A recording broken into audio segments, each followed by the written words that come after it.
শুভেচ্ছা,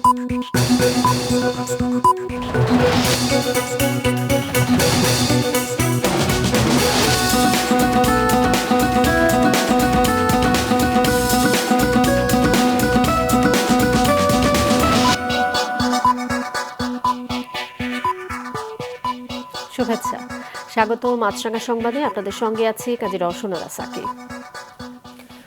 ফরিদপুর ৪ সংসদীয় আসন থেকে ভাঙ্গা উপজেলার আলগী ও হামিরদী ইউনিয়ন ফরিদপুর ২ আসনে যুক্ত করার প্রতিবাদে আন্দোলন অব্যাহত রয়েছে। সকাল ৬টা থেকে ৯টা পর্যন্ত স্থানীয়রা ঢাকা বরিশাল ও ঢাকা খুলনা মহাসড়কে অবস্থান নেয়। তবে অবরোধ না করায় যান চলাচল স্বাভাবিক রয়েছে। ২ মহাসড়কের বিভিন্ন স্থানে ছোট ছোট দলে ভাগ হয়ে অবস্থান করছেন আন্দোলনকারীরা। পরিস্থিতি স্বাভাবিক রাখতে মহাসড়কে অবস্থান করছেন আইনশৃঙ্খলা বাহিনীর সদস্যরাও। গতকাল থানাসহ বিভিন্ন সরকারি স্থাপনায় হামলা ও অগ্নিসংযোগের ঘটনায় এখনও কোনো মামলা হয়নি। এদিকে ভাঙ্গা উপজেলার আলগী ও হামিরদী ইউনিয়নকে ফরিদপুর ৪-এ অন্তর্ভুক্তকরণের বিষয়টি পুনর্বিবেচনার আবেদন জানিয়ে নির্বাচন কমিশনের সিনিয়র সচিবকে চিঠি দিয়েছেন ফরিদপুরের জেলা প্রশাসক মোহাম্মদ কামরুল হাসান মোল্লা। আমরা নির্বাচন কমিশন সচিব স্যারের সাথে কথা বলেছি ব্যক্তিগতভাবে আমি, এবং পাশাপাশি মানুষের আবেগ অনুভূতি তুলে ধরে একটি রিপোর্ট পাঠিয়েছি। সেই রিপোর্টটি তারা বিবেচনা করবে। পাশাপাশি যেহেতু এটি একটি রিট হয়েছে, আগামী সম্ভবত ২১ তারিখে এটা শুনানি হবে, তাহলে ২১ তারিখে শুনানি হলে আমরা এটা বুঝতে পারবো যে কি কোন দিকে যাচ্ছে। আমি এই সময়ে বাংলার সর্বস্তরের মানুষকে অনুরোধ জানাবো তারা যেন তাদের কর্মসূচি থেকে সরে আসেন এবং সময়ের জন্য অপেক্ষা করেন। দর্শক, কিছুক্ষণ আগে ফরিদপুরের সবশেষ পরিস্থিতি জানিয়েছেন সহকর্মী জাহেদুর রহমান। আসন বিন্যাসকে কেন্দ্র করে ফরিদপুর ৪ ভাঙ্গা উপজেলার দুটি ইউনিয়ন অর্থাৎ আলগী ও হামিরদীতে কিন্তু আজও আমরা দেখেছি সকাল ৬টা থেকে ৯টা পর্যন্ত মহাসড়ক অবরোধ করে এখানকার স্থানীয় বাসিন্দারা কিন্তু মহাসড়ক আটকায় এবং পরবর্তীতে তারা কিন্তু ৯টার দিকে মহাসড়ক খুলে দেয় এবং যান চলাচল এখন কিন্তু আমরা দেখছি স্বাভাবিক রয়েছে। তবে তারা আমাদেরকে একটি কথা জানিয়েছে, আজ বেলা ১২টার দিকে তারা স্থানীয় ঈদগাহ মাঠে ২ ইউনিয়নবাসী সমবেত হবেন এবং সেখান থেকে আসলে তারা একটা সিদ্ধান্ত দিয়ে দিক নির্দেশনা দেবেন। আগামীতে তারা এই ২ ইউনিয়নকে কেটে নিয়ে যে ফরিদপুরের মধ্যে সংযুক্ত করা হয়েছে তার প্রতিবাদে তারা কোন ধরনের পদক্ষেপ গ্রহণ করবেন। এদিকে আপনাকে একটু জানিয়ে রাখি, গতকাল কিন্তু আমরা দেখেছি সারা দিন এই ভাঙাতে একটি অস্থির একটা পরিবেশ সৃষ্টি হয়েছিল। এদিকে বাগেরহাটে সংসদীয় আসন পুনর্বহালের দাবিতে নির্বাচন কমিশন অফিসের সামনে অবস্থান কর্মসূচি পালন করছেন আন্দোলনকারীরা।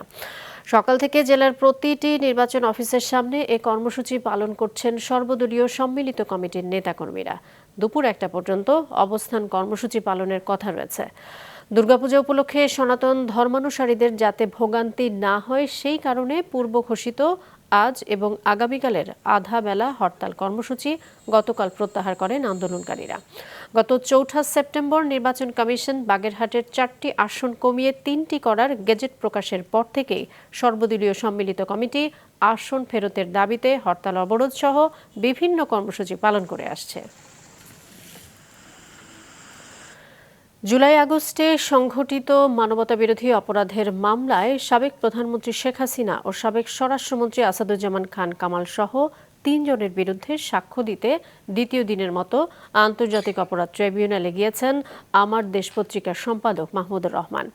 ট্রাইব্যুনাল ১-এর চেয়ারম্যান বিচারপতি মোহাম্মদ গোলাম মর্তুজা মজুমদারের নেতৃত্বাধীন বিচারিক প্যানেলে তার অবশিষ্ট সাক্ষ্য গ্রহণ হবে। পরে মাহমুদুর রহমানকে জেরা করবেন শেখ হাসিনা ও কামালের পক্ষে রাষ্ট্র নিযুক্ত আইনজীবী মোহাম্মদ আমির হোসেন। এরপর এই মামলায় জাতীয় নাগরিক পার্টির আহ্বায়ক নাহিদ ইসলামের সাক্ষ্য গ্রহণের কথা রয়েছে। এদিকে আজ একই ট্রাইব্যুনালে জুলাই গণ অভ্যুত্থানে রাজধানীর রামপুরায় ছাদের কার্নিশে ঝুলে থাকা আমির হোসেন নামের এক শিক্ষার্থীকে গুলি করা সহ ২ জনকে হত্যার ঘটনায় মানবতাবিরোধী অপরাধের মামলায় ডিএমপির সাবেক কমিশনার হাবিবুর রহমান সহ ৫ জনের বিরুদ্ধে আজ আনুষ্ঠানিক অভিযোগ গঠনের শুনানি শেষ হয়েছে। বৃহস্পতিবার আদেশের দিন ধার্য করা হয়েছে। দর্শক, এ নিয়ে জানাতে আন্তর্জাতিক অপরাধ ট্রাইব্যুনাল থেকে সরাসরি জানাচ্ছেন সিনিয়র রিপোর্টার মৌমিতা জান্নাত। যুক্ত হচ্ছি মৌমিতার সঙ্গে। মৌমিতা, মাহমুদুর রহমানের দ্বিতীয় দিনের সাক্ষ্য গ্রহণ কি শুরু হয়েছে কিনা জানাবেন বিস্তারিত।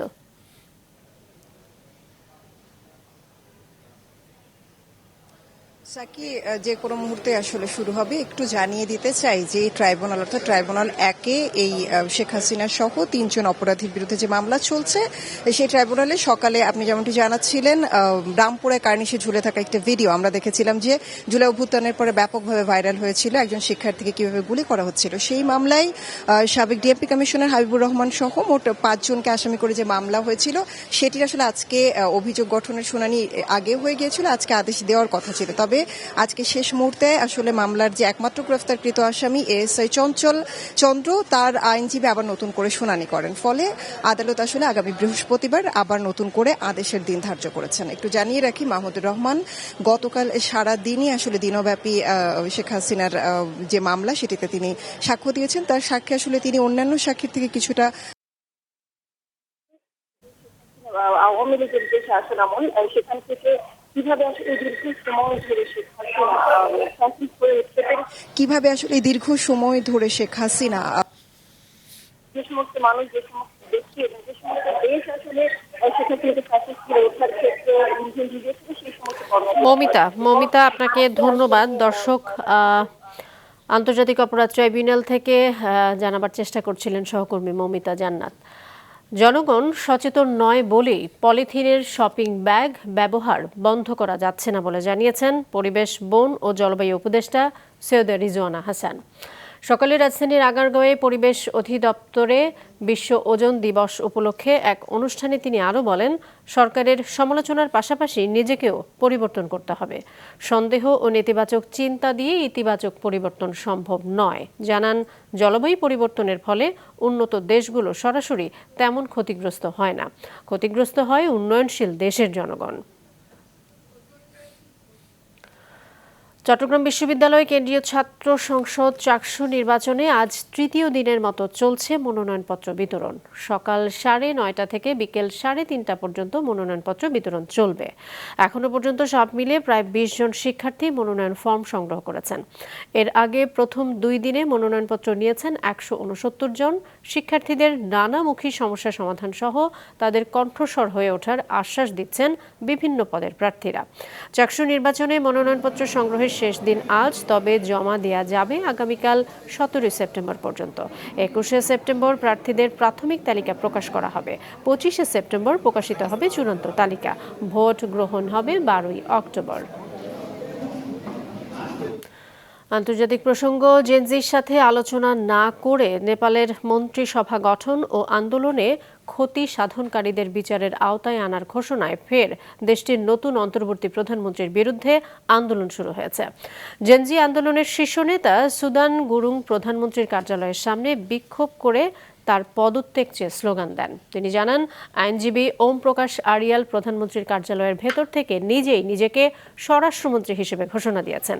এদিকে দেশটির অন্তর্বর্তী প্রধানমন্ত্রী সুশীলা কার্কি জানিয়েছেন, আন্দোলনের নামে যারা রাষ্ট্রের ও জনগণের সম্পত্তির ক্ষতি সাধন করেছে তাদের বিরুদ্ধে ব্যবস্থা নেওয়া হবে। এছাড়া আন্দোলনের সময় জেল ভেঙে পালানো 3000 শতাধিক কয়েদিকে গ্রেফতার করেছেন নেপালের আইনশৃঙ্খলা রক্ষাকারী বাহিনী।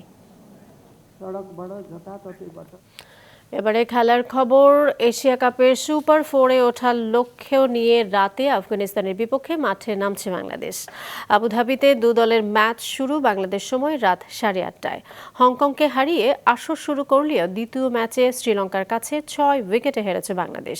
তাই সুপার 4-এ ওঠার আশা বাঁচিয়ে রাখতে আফগানিস্তানকে হারাতেই হবে টাইগারদের। আফগানদের শক্তিশালী বোলিং চাপে ফেলতে পারে বাংলাদেশি ব্যাটারদের। তবে সামর্থ্য অনুযায়ী খেলতে পারলে জয় সম্ভব বলে মনে করেন স্পিন কোচ মুশতাক আহমেদ। একাদশে আসতে পারে একাধিক পরিবর্তন, তাসকিন ও নাসুমের ফেরার সম্ভাবনা আছে। এদিকে পরিসংখ্যানে এগিয়ে আফগানরা। মোটে 12 বারের দেখায় আফগানিস্তান 7 জয় পেলেও 5টিতে জয় টাইগারদের।